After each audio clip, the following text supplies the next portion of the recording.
শিওরে বিধানসভা নির্বাচন। একটা সময় অসমে বিজেপির পক্ষে সমীকরণ যতটা মসৃণ মনে হচ্ছিল, এখন আর ততটা মনে হচ্ছে না। রাজ্যে জাতিগত সমীকরণ বদলাচ্ছে। মুসলিমরা একজোট, অসমিয়াদের মধ্যেও ক্ষোভ রয়েছে।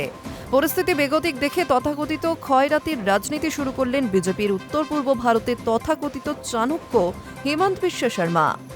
ভোটের আগে পুরুষ ও মহিলাদের জন্য একাধিক আর্থিক সহায়তা ঘোষণা করলেন তিনি। এমনিতে অসমের দান খয়রাতির রাজনীতি কম বেশি চলে। উপজাতিদের আলাদা ভাতা ও অন্যান্য সাহায্য, চা শ্রমিকদের সাহায্য এসব সরকার করেও।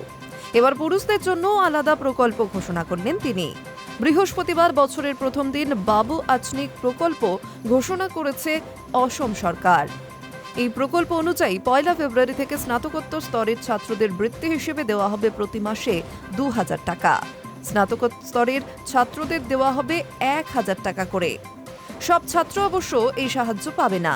যাদের অভিভাবক সরকারি চাকরি করেন বা যাদের পরিবারের বার্ষিক আয় 4 লক্ষের বেশি, তাদের এই প্রকল্পের বাইরে রাখা হচ্ছে।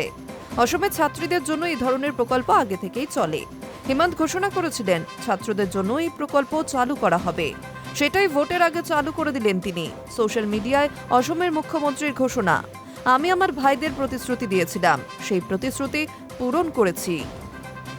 শুধু পুরুষদের জন্য নয়, মহিলাদের জন্য বাড়তি উপহার ঘোষণা করেছেন অসমের মুখ্যমন্ত্রী। অসমে অরুণোদয় নামের একটি প্রকল্পের অধীনে মহিলাদের মাসে 1000 টাকা ভাতা দেওয়া হয়। ভোটের মুখে হেমন্ত ঘোষণা করেছেন জানুয়ারি থেকে এপ্রিল মাস পর্যন্ত 5 মাসের ভাতা একত্রে দেওয়া হবে ফেব্রুয়ারিতে।